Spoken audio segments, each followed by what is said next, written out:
Y bien, estamos ahora con Carlos Meléndez, el politólogo Carlos Meléndez, autor de varios libros, en fin, y vamos a aprovechar que ya se está regresando a Quito, antes de que se vaya, para conversar con él un poco acerca, en fin, de la coyuntura política en el Perú y las proyecciones al futuro.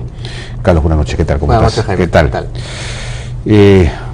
Bueno, comencemos con, digamos, el elemento más fuerte de la coyuntura de las últimas 2 semanas, digamos, que es el ataque del presidente Humala al Grupo del Comercio por el asunto de la supuesta concentración de medios en la prensa escrita, que se suma a la elección de Nadine Heredia como candidata, en fin, como presidenta del Partido Nacionalista.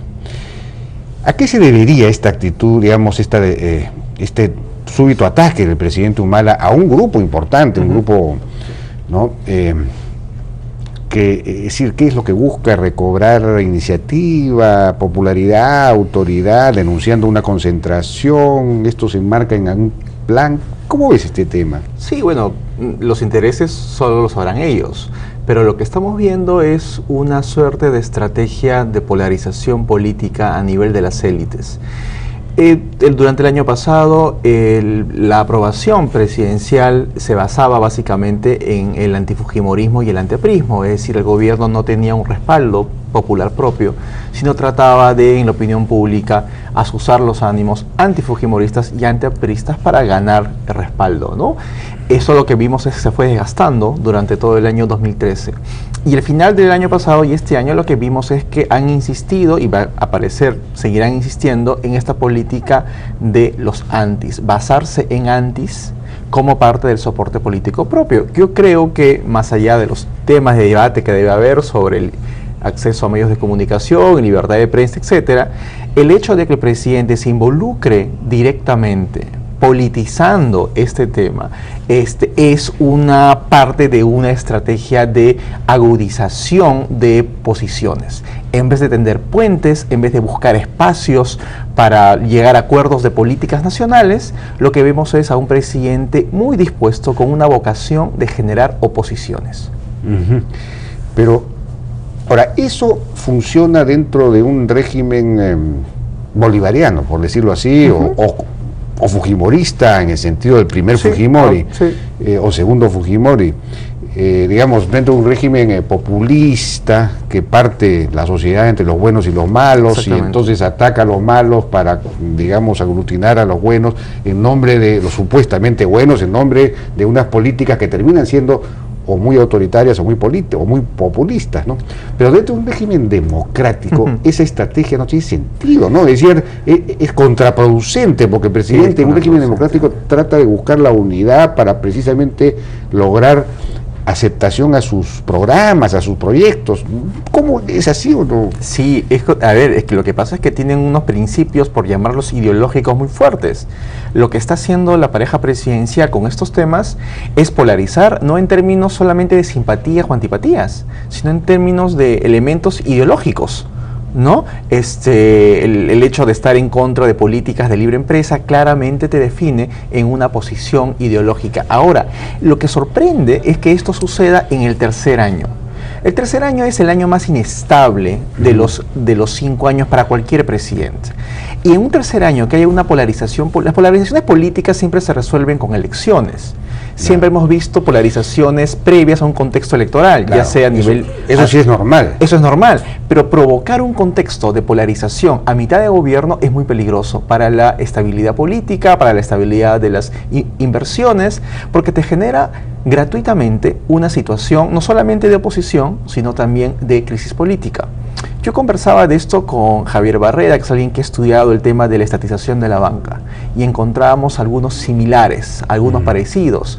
Es el tema de la, entre comillas, concentración de medios, la polarización, la estatización de la banca, de lo que significó la estatización de la banca, el intento de estatización de la banca del gobierno aprista, del primer gobierno, en esto de generar justamente oposiciones a nivel de las élites. Un gobierno que toma partido en un tema muy cargado ideológicamente, tratando de generar enemigos muy activos. ¿Por qué el gobierno quiere generar enemigos muy activos? ¿Por qué generar esta polarización? El tema es que estas crisis políticas siempre se van a resolver con actores que están por fuera de los directamente involucrados. La crisis política de los 80s se resolvió con un outsider, que fue Fujimori. ¿Cómo se va a resolver esta crisis política? ¿Tú crees que se estarían creando las condiciones para un outsider? En situaciones de crisis existen condiciones para outsiders, claro. Crisis económica, no solamente pero crisis no hay políticas. Crisis económica, exactamente, no. Pero las crisis políticas animan a muchos a buscar posicionarse dentro de los extremos del establishment político. Y mientras algunos están viendo, pues, buscando outsiders por todas partes, el tema de Gastón Acurio, los últimos meses del año fue esto, nosotros no hay que perder de vista dónde están realmente trabajando candidaturas radicales, candidaturas antisistema. Por ejemplo, César Palomino, el doctor César Palomino, que fue dirigente de la Federación Médica y que ahora es decano del Colegio Médico de este país, es uno de los protagonistas reivindicativos del año pasado, creo yo, pero que en sus últimas declaraciones, sobre todo en su juramentación como presidente del Colegio Médico, ha dado a entender que tendría aspiraciones de política nacional. No me extrañaría en lo más mínimo, porque es un hombre con fluidez de palabra, ¿no? Con cierta energía. Y que ahora tiene acceso a más recursos a través del Colegio Médico. Claro. ¿No? Entonces, ¿dónde están los outsiders? Nosotros estamos esperando un outsider, como diría la China Tudela, GCU, un outsider de gente como uno, ¿no? Claro. Pero este tipo de política de cesación de crisis también te están generando outsiders, o mejor dicho, posiciones radicales de uno u otro tipo. No solamente es Gregorio Santos, en las luchas reivindicativas está surgiendo la figura de Palomino, entonces hay otros tipos de espacios que se van abriendo con mucha ambición política, ¿no? Pero claro, entonces la pregunta es, ¿sabrá a dónde está yendo el presidente Humala o el gobierno con esta actitud de polarizar, de enfrentar, digamos, de repente ha recibido el consejo, digamos, su origen militar lo lleva, me imagino, a ese tipo de actitud, pero eso lo podría superar con un buen consejo democrático, político. De repente hay algún estratega que le aconseja, bueno, hay que polarizar, hay que precisamente por lo que decías antes, para ir por lo menos a firmar un nicho de popularidad importante, que los que se oponen pues a una supuesta concentración, afirmarse en ese supuesto 30% antisistema que votó por el propio Ollantumala. Pero que también lo considera traidor, entonces, ¿cuál es la idea? Es decir, porque hasta ahora sus intentos han sido contraproducentes, no ha hecho sino bajarla en popularidad. De repente no sé si le va a producir un aumento de popularidad o de repente va a seguir bajando. Sí, porque yo no sé cuánto el ciudadano de a pie, cuánto puede ser sensible a este tipo de disputas empresariales, ¿no? Claro. Entonces yo no sé si va a tener ese efecto. Ahora, lo que pasa con el presidente, que ya no se le puede considerar un novato político. No, pues. Ojo con eso, ya tiene 3 años en el gobierno, y más bien, y tampoco a Nadine Heredia. El problema es que los consejos que se les dan hay muchos analistas, amigos, opinólogos, whatever, que les dan los consejos es tiendan puentes hacia la oposición. Alguien me decía, entonces, ¿y por qué no se tienden puentes con la oposición? No lo van a hacer, porque son antifujimoristas y antiapristas con mucha convicción, ¿no? Innatos. Esas son sus convicciones ideológicas, por decirlo de un modo, son justamente antifujimoristas y antiapristas, y aparentemente ahora va a ser anti el comercio, no lo sabemos todavía.